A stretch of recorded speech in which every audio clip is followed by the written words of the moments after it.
ಮೈಸೂರು ಪಿರಿಯಾಪಟ್ಟಣ ತಾಲೂಕು ಹೈನುಗಾರಿಕೆ ರೈತರಿಗೆ ಆರ್ಥಿಕ ಸಂಪನ್ಮೂಲದ ಒಂದು ಅಂಗವಾಗಿದೆ ಎಂದು ಮಾಜಿ ತಾಲೂಕು ಪಂಚಾಯಿತಿ ಸದಸ್ಯ ಟಿ ಈರಯ್ಯ ತಿಳಿಸಿದರು. ತಾಲೂಕಿನ ಇಟ್ಟಗಳ್ಳಿ ಗ್ರಾಮದಲ್ಲಿನ ಹಾಲು ಉತ್ಪಾದಕರ ಸಹಕಾರ ಸಂಘದ ಯಲ್ಲಿ ಗುರುವಾರ ನಡೆದ ವಾರ್ಷಿಕ ಸಾಮಾನ್ಯ ಸಭೆಯಲ್ಲಿ ಮಾತನಾಡಿದರು. ಹಾಲು ಉತ್ಪಾದನೆಯಿಂದ ಕೇವಲ ರೈತರಿಗೆ ಅನುಕೂಲವಾಗಿಲ್ಲದೆ ರಾಜ್ಯದಲ್ಲಿನ ನಂದಿನಿ ಸಹ ದೇಶದಲ್ಲಿ 3ನೇ ಸ್ಥಾನ ಪಡೆಯಲು ಅನುಕೂಲವಾಗಿದೆ. ನಂದಿನಿಯಿಂದ ಉತ್ಪಾದನೆಯಾದ ಆಹಾರ ಬಳಕೆಗಳು ಉತ್ತಮ ಗುಣಮಟ್ಟವನ್ನ ಹೊಂದಿದೆ ಎಂಬ ಪ್ರಚಲಿತವಾಗಿದೆ. ಇದಕ್ಕೆ ಸಹಕಾರಿಯಾಗಿ ಹಾಲು ಉತ್ಪಾದಕರೇ ಮುಖ್ಯ ಕಾರಣವಾಗಿದ್ದು, ಆಯಾಯ ಗ್ರಾಮಗಳ ಹಾಲು ಉತ್ಪಾದಕರ ಸಹಕಾರ ಸಂಘವು ತನ್ನ ಮೂಲ ಬಂಡವಾಳವನ್ನ ಹೆಚ್ಚಿಸಿಕೊಳ್ಳಲು ಉತ್ಪಾದನೆಯ ಜೊತೆಗೆ ಗುಣಮಟ್ಟವನ್ನ ಕಾಯ್ದುಕೊಳ್ಳಬೇಕು ಎಂದು ಸಲಹೆಯನ್ನ ನೀಡಿದರು. ಮೈಸೂರು ಚಾಮರಾಜನಗರ ಜಿಲ್ಲಾ ಸಹಕಾರ ಹಾಲು ಒಕ್ಕೂಟದ ವಿಸ್ತರಣಾಧಿಕಾರಿ ಎಂ ನಂದಿನಿ ಮಾತನಾಡಿ, ಸಹಕಾರ ಸಂಘವು ಉತ್ತಮ ಆದಾಯದಲ್ಲಿದ್ದು ಕೇವಲ 3-4 ವರ್ಷಗಳ ಹಿಂದಷ್ಟೇ ಆರಂಭಗೊಂಡು ಹಾಲು ಉತ್ಪಾದಕರ ಸಂಘವು ತನ್ನ ಸಂಖ್ಯೆಯ ಬಲವನ್ನ ಹೆಚ್ಚಿಸಿಕೊಳ್ಳುತ್ತಿದೆ ಎಂದು ತಿಳಿಸಿದರು. ಮುಂದಿನ ದಿನಗಳಲ್ಲಿ ಸ್ವಂತ ಕಟ್ಟಡದ ಅವಶ್ಯಕತೆ ಇರೋದ್ರಿಂದ ಉತ್ತಮವಾದ ಖಾಲಿ ಜಾಗವನ್ನ ಗುರುತಿಸಿದರೆ ಒಕ್ಕೂಟದಿಂದ ಆರ್ಥಿಕ ಸೌಲಭ್ಯ ಒದಗಿಸುವುದಾಗಿ ತಿಳಿಸಿದ್ರು. ಈ ಸಂದರ್ಭದಲ್ಲಿ ಸಂಘದ ಅಧ್ಯಕ್ಷರಾದ ಎಚ್ಎಸ್ ಮಂಜುನಾಥ್, ಉಪಾಧ್ಯಕ್ಷರಾದ ರಾಜಾಚಾರಿ, ನಿರ್ದೇಶಕರಾದ ಗ್ಯಾಸ್ ಮಹದೇವ್, ಕುಮಾರೇಗೌಡ, ಮಾದೇಗೌಡ, ರಾಜಮ್ಮ, ನೀಲಮ್ಮ, ಜ್ಯೋತಿ, ಬೈರೇಗೌಡ, ಹರೀಶ್, ಗ್ರಾಮ ಪಂಚಾಯಿತಿ ಮಾಜಿ ಸದಸ್ಯರಾದ ಎಚ್ಕೆ ಮಹದೇವ್ ಮತ್ತು ಭಾಗೀರಥಮ್ಮ, ಮುಖ್ಯ ಕಾರ್ಯನಿರ್ವಾಹಕ ಅಧಿಕಾರಿ ಕಲಾವತಿ ಹಾಜರಿದ್ದರು. ವರದಿ ಟಿಎಸ್ ಶಶಿಕಾಂತ್, ಪ್ರಜಾಪವರ್, ಮೈಸೂರು. ಉನ್ನತ ಮಟ್ಟಕ್ಕೆ ಬೆಳೆಯಲು ಅವಕಾಶ ಮಾಡಿಕೊಡ್ಬೇಕು ಅಂತ ಹೇಳ್ತಾ ಮಾತಾಡೋ ಅವಕಾಶ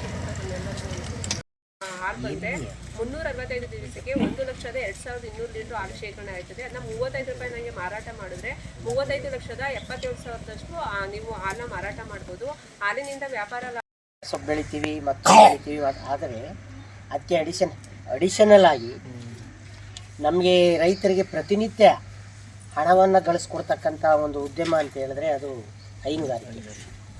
ಹೈನುಗಾರಿಕೆ ಅಂತ ಹೇಳಿದ್ರೆ ನಾವು ದನ ಸಾಕೋದಿರ್ಬೋದು, ಕುರಿ ಸಾಕೋದಿರ್ಬೋದು, ಆಡು ಸಾಕೋದಿರ್ಬೋದು, ಹಂದಿ ಸಾಕೋದಿರ್ಬೋದು, ಕೋಳಿ ಸಾಕೋದಿರ್ಬೋದು, ಇವೆಲ್ಲವೂ ಕೂಡ ರೈತನ ಆರ್ಥಿಕ ಸಂಪನ್ಮೂಲದ ಒಂದು ಭಾಗ. ಹಾಗಾಗಿ ನಾವು ನಮ್ಮ ವ್ಯವಸಾಯದ ಒಟ್ಟೊಟ್ಟಿಗೆ ನಾವು ನಮಗೆ ಸಹಕಾರ ನೀಡುವಂಥ, ನಮಗೆ ಆರ್ಥಿಕವಾಗಿ ಬಲವನ್ನು ಕೊಡ್ತಕ್ಕಂಥ ಈ ಉಪಕಸುಬುಗಳಾದಂಥ ಹೈನುಗಾರಿಕೆಯನ್ನು ದೇವರಾಜಣ್ಣ ಭಾರಿ ಹೋರಾಟ ಮಾಡಿ ಹಾಲು ಉತ್ಪಾದಕರ ಸಹಕಾರವನ್ನು ಇಲ್ಲಿ ಸ್ಥಾಪನೆ ಮಾಡಲಿಕ್ಕೆ ತುಂಬ ಹೋರಾಟವನ್ನು ಮಾಡಿ ಇದನ್ನು ಉತ್ತಮ ಮಟ್ಟದಲ್ಲಿ ನೀವು ಬೆಳೆಸಬೇಕು ಅಂತ ಹೇಳಿದ್ರೆ ಅದನ್ನು ನಾನಾಗಲಿ ನಾವು ಮಾತಾಡೋರಾಗಲಿ ಮೇಡಮ್ ಆಗಲಿ ಬೆಳೆಸೋಕ್ಕಾಗೋದಿಲ್ಲ.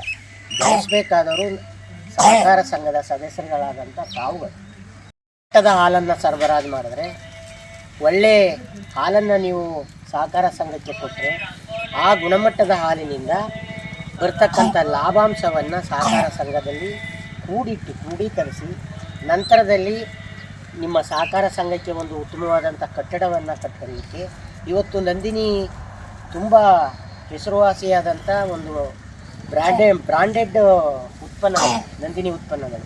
ಅದು ಯಾರಿಂದ ಸಾಧ್ಯ ಅಂತ ಹೇಳಿದ್ರೆ ಉತ್ಪಾದಕರಿಂದಲೇ ಸಾಧ್ಯ. ಇವತ್ತು ರಾಜ್ಯ ಹಾಲು ಉತ್ಪಾದನೆಯಲ್ಲಿ ಕರ್ನಾಟಕ ರಾಜ್ಯ 3ನೇ ಸ್ಥಾನದಲ್ಲಿದೆ.